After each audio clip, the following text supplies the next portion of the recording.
สวัสดีครับอยู่กับช่างคมพอ v ซิ่งนะครับก็วันนี้พาทุกท่านมาส่งงานนะครับชุด8นิ้วเดี่ยวนะครับส่งงานลูกค้าเนาะอุปกรณ์ก็พร้อมประกอบทั้งหมดนะครับเดี๋ยวมีอะไรบ้างเดี๋ยวไปรับชมด้วยกันเลยนะครับก็เซตนี้เป็นเซต8นิ้วเดี่ยวนะครับแม่เหล็ก2ชั้นเนาะกำลังขับ400 วัตต์นะครับระบบไฟบ้านกับไฟแบตเตอรี่2ระบบนะครับก็ในส่วนตู้ก็จะเป็นตู้ซับ8นิ้วโครงหล่อไว้คู่นะครับทำสีภายในภายนอกนะครับแล้วก็ทำสีด้านหลังห้องซับนะครับพร้อมจัดการอุปกรณ์นะครับเดี๋ยวไปดูที่ตู้กันก่อนดีกว่านะครับผมในส่วนของตู้จะเป็นหุ้มหนังสีเทานะครับแล้วก็หน้ากากสีขาวนะครับทำสีห้องซับนะครับแล้วก็ด้านหลังทำสีขาวเหมือนกันนะครับลูกค้าต้องการโชว์อะคริลิกหลังนะครับก็ทำให้เซตนี้นะครับหน้าหลังเลยจบนะครับผมหน้ากากสีขาวกลาง4นิ้วนะครับ4ดอกแหลม2นิ้วแหลมส้ม2นิ้ว2ดอกนะครับข้างหน้าเป็นอะคริลิกนะครับอะคริลิกก็จะเป็นตัวนี้นะครับทำสีดำให้นะครับแต่ยังไม่ได้ลอกออกเนาะก็ถ้าลอกออกก็จะเป็นทรงนี้นะครับเพื่อนๆประมาณนี้นะครับสวยงาม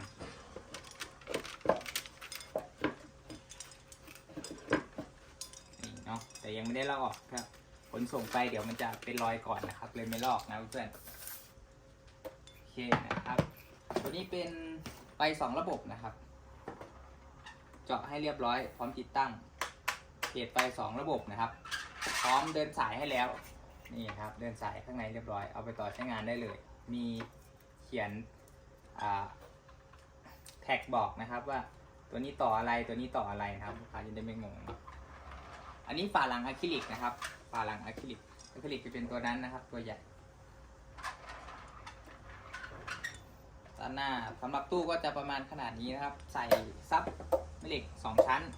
โครงหล่อไว้คู่ได้นะครับตู้สเปคเนาะตัวนี้ตู้งานดิบนะครับตู้งานดิบไม่ใช่ตู้พร้อมหุ้มนะครับตู้พร้อมหุ้มตัวนี้1,800นะครับตู้พร้อมหุ้ม1,800ตัวนี้ครับยังไม่รวมอย่างอื่นห้ามเพื่อนขนาดช่องเพจ26x6นะครับช่องเพจนะครับพูดถึงช่องเพจแล้วก็มาดูตัวเพจกันต่อเลยก็เพจก็จะเป็นตัวนี้นะครับ AMP ด้านล่างนะครับแล้วก็ของด้านบนจะเป็นแอมตัว ZK ST21ตาหน้าพร้อมเดินอุปกรณ์เรียบร้อยหมดแล้วนะครับสวิตช์ใช้แบบ220โวลต์30แอมป์ทนกระแสได้สูงนะครับ LED on off 12 มิล VIP นะครับผมวัดแบตดิจิตอลนะครับแล้วก็ชุดปีใหม่ USB UX นะครับด้านหลังก็เดินระบบให้จบแบบนี้แล้วนะครับเดินระบบเรียบร้อยหมดแล้วแค่เอาไปต่ออีกสักสเต็ปหนึ่ง2สเต็ปก็ใช้งานได้นะครับมาดูในส่วนของดอกลำโพงกันต่อเลยนะครับดอกลำโพงเนี่ยของผมที่จัดเซตนี้ลงให้นะครับก็จะเป็นดอกลำโพงแม่เหล็ก2ชั้นตัวนี้ของ Platinum X นะครับซับวูฟเฟอร์แม่เหล็ก2ก้อนแม่เหล็ก100หนา25 2ชั้นนะครับไว้คู่โครงหล่อหนักแน่นตัวนี้ผมเคยใช้อยู่แนะนำก็จัดให้ลูกค้าต่อตัวนี้นะครับสำหรับสเปคดอกลำโพงเนาะกำลังวัตต์นะครับที่200 วัตต์ RMS 500 วัตต์แม็กนะครับตัวนี้โอเคมาดูในส่วนของเสียงกลางนะครับเสียงกลางจะเป็นสเปค4นิ้วนั่นเพื่อนสเปค4นิ้วจะเป็นของ Servo นะครับ Servo Quality Service ตัวนี้งานดีนะครับงานดีสเปคอยู่ที่8โอห์มนะครับ power 100 วัตต์แม็กนะครับแล้วก็ทำย่านความถี่สูงตั้งแต่100 Hz ถึง 12,000 Hz นะครับงานดีนะครับก็เทียบแบนด์ 8.9 ได้นะตัวนี้เทียบแบนด์ 8.9 ได้เนาะถือว่าแนะนำอีกตัวหนึ่งนะครับราคาก็ไม่แรงมากใช้งานได้ดีดอกเสียงกลางตัวนี้จะใช้ทั้งหมด4ดอกนะครับ4ดอกนะแล้วก็ C ที่ให้ไปจะเป็นของ HVL ตัวนี้นะครับถือว่าเด็ดมากคู่หนึ่งสำหรับเสียงแหลมนะครับเสียงแหลมนะครับเสียงแหลมจะเป็น2นิ้ว HK หรือแหลม2นิ้วคู่สีส้มได้นะครับไม่มีปัญหาอะไรใช้ได้นะครับขยับมาในส่วนของตัวกำลังขับกันดีกว่านี่ตัวนี้เป็นแอมรุ่น ZK HT21 นะครับงานโมแต่งแล้วนะครับโดยช่างคม Power Sync นะครับเป็นระบบย้ายสายกำลังขับกลางละ100 วัตต์นะครับแล้วก็เสียงซับเบส200 วัตต์ลง2 โอห์มไว้คู่ได้นะครับโมแรงเข้าไปเพิ่มนะครับแล้วก็จะมีในส่วนของ Step Down นี้ตั้งไฟไว้12 โวลต์เอาไปใช้กับไฟระบบ LED ในตู้นะครับแล้วก็ระบบปีใหม่ระบบ LED บนเพจนั่นเองนะครับตรงนี้เซตติ้งให้เรียบร้อยแล้วพร้อมที่เชื่อมต่อแบบนี้นะครับตามด้วย Step Up 1,800 วัตต์นะครับตัวนี้เซตไฟให้ที่ 28V ตัว V นะครับกินเป็น Y เฉยเลย 28V นะครับเพราะว่าใช้กับ ZK-HT21 1 ตัวก็ตั้งประมาณนี้นะครับตั้งกระแสเต็มระบบนะครับตัวนี้มาดูในส่วนของระบบไฟบ้านกันดีกว่านะครับไฟบ้านเราใช้สวิตชิ่งงานโมไทย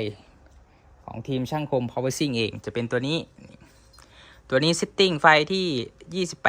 28-30 โวลต์นะครับผมไฟเข้าฝั่งนี้นะต่อสายให้เรียบร้อยไฟเข้าฝั่งนี้ไฟออกฝั่งนี้นะครับบวกลบ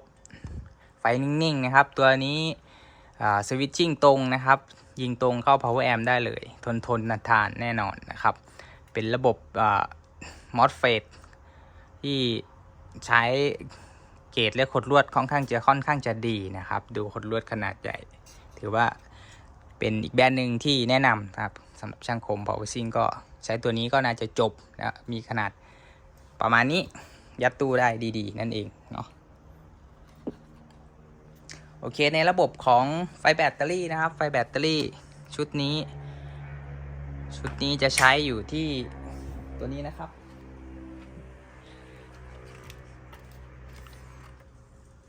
ตัวนี้เป็น 8S นี่1 2 3 4 5 6ไม่ใช่ 6S นะครับ 6S ผิด 6S 12,000 มิลลิแอมป์นั่นเอง Beam S พร้อมบาลานซ์นะครับบาลานซ์แท็กทีฟในตัวสามารถใช้งานต่อเนื่องได้ยาวๆเลยครับเซตนี้ก็ใช้มีขั้นต่ำ 7-8 ชั่วโมงอยู่แล้วนะครับสำหรับเซตนี้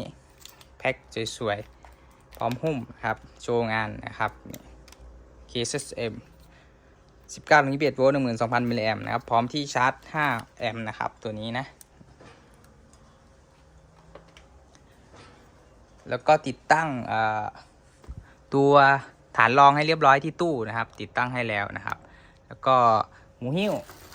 ลูกค้าไปใส่เองต้องติดตั้งอุปกรณ์เสร็จก่อนถึงใส่นะครับนี่หูหิ้วเนาะหูหิ้วตู้ลำโพงอีก2 ชุดนะครับก็ประมาณขนาดนี้ครับสำหรับใครสนใจสั่งทำหรือสั่งชุดคิดจะไปประกอบเองก็สอบถามเข้ามาได้นะครับชุดนี้ของลูกค้าก็จัดมาเต็มเลยครับหลายระบบมากก็จบอยู่ที่10 ใบเทาบวกนะครับน่าจะประมาณ11 ใบเทาเลยนะช่วงนี้นะเพราะว่าลูกค้าขอจัดหนักจัดเต็มนะครับเสียงนี้การันตีแน่นอนนะครับโดยช่างคม Power Sync ส่วนใครสนใจงานก็สอบถามกันเข้ามาได้นะครับที่ LINE ID ที่ให้ไว้หน้าโปรไฟล์นะเพื่อนๆหน้าวิดีโอด้วยนะครับมีหลากหลายจะแยกชิ้นก็ได้นะครับแล้วแต่เราแยกชิ้นทั้งหมดก็ได้เอาแค่ตู้ก็ได้เอาแค่ดอกกลางเอาแค่ power ดอกเบสเอาแค่สวิตชิ่งหรือเอาแค่แบตเตอรี่ก็ทักทายกันเข้ามาได้นะครับที่ LINE ID คมสปอร์ตเทคกับช่างคม Power Sync นะครับก็คลิปนี้น่าจะจบลง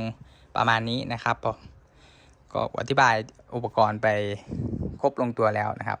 ต้องบอกไว้ก่อนว่าเซตนี้จัดลงตัวที่สุดนะครับจัดลงตัวให้แบบอุปกรณ์เนี่ยแมทกันถึง 95% เลยทีเดียวนะครับก็อาจจะมีบางจุดที่อาจจะไม่เข้าตาสเปคหลายคนแต่ว่าจัดให้ลงตัวลงระบบที่สุดนั่นจะดีที่สุดนะครับเนาะใครอยากได้สเปคที่แรงกว่านี้หรือว่าราคาเบากว่านี้ก็แจ้งกันเข้ามาได้นะครับที่ช่างคม Power Sync ระยองยินดีให้บริการทุกชิ้นรับประกันแน่นอนครับผมขอบคุณมากครับ